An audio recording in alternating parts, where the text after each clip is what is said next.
1971 সালে ভারতের পার্লামেন্টে পাশ হওয়া নর্থ ইস্টার্ন কাউন্সিল অ্যাক্ট প্রণয়ন করা হয়। এর অধীনে দেশটির উত্তর পূর্বাঞ্চলের 7টি অঙ্গরাজ্য বা কেন্দ্রশাসিত অঞ্চলের উন্নয়নের জন্য পরিষদ গঠনের সিদ্ধান্ত হয়। এর সদর দপ্তর ছিল শিলংয়ে। এই রাজ্যগুলো ছিল আসাম, নাগাল্যান্ড, মণিপুর, মেঘালয়, অরুণাচল প্রদেশ, ত্রিপুরা, মণিপুর ও মেঘালয় 1972 সালের 21 জানুয়ারি ভারতের অঙ্গরাজ্য হিসেবে স্বীকৃতি পায়।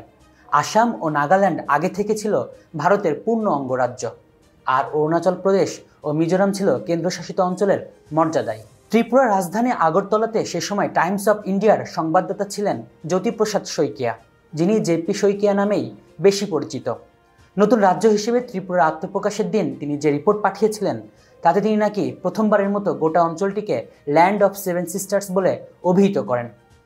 পরে ওই একই নামে তিনি একটি বইও লিখেছিলেন।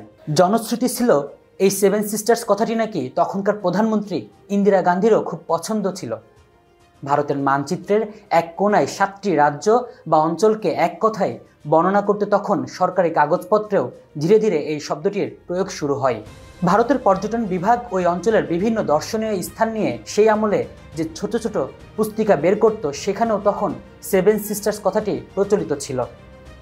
উত্তর পূর্ব ভারতের বিশেষজ্ঞ ও সুপরিচিত লেখক গবেষক সঞ্জয় হাজারিকার ভাষ্য, সাংবাদিক জেপি শইকীয়া একসময় চাকরি ছেড়ে আসামের তখনকার মুখ্যমন্ত্রী ও কংগ্রেস নেতা শরৎচন্দ্র সিনহার উপদেষ্টা হিসেবে যোগ দেন। সঞ্জয় হাজারিকা আরও বলেন, 1976 সালে গুয়াহাটিতে এআইসিসির যে অধিবেশন হয়েছিল সেখানে সিনহা প্রকাশ্যে এই সেভেন সিস্টার্স কথাটি ব্যবহার করেন।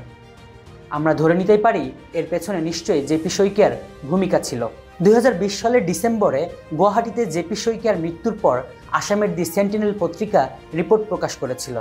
তাতেও সেভেন সিস্টার্স কথাটির স্রষ্টা হিসেবে তাকে স্বীকৃতি দেওয়া হয়। 2001 সালে তৎকালীন অটল বিহারী বাজপেয়ী সরকারের আমলে উত্তর পূর্ব ভারতের কেন্দ্রীয় সরকারের ডোনার নামে আলাদা একটি মন্ত্রণালয় গঠন করেন। তাতেও আগের 7টি রাজ্যের সঙ্গে যুক্ত করা হয় সিকিমকে।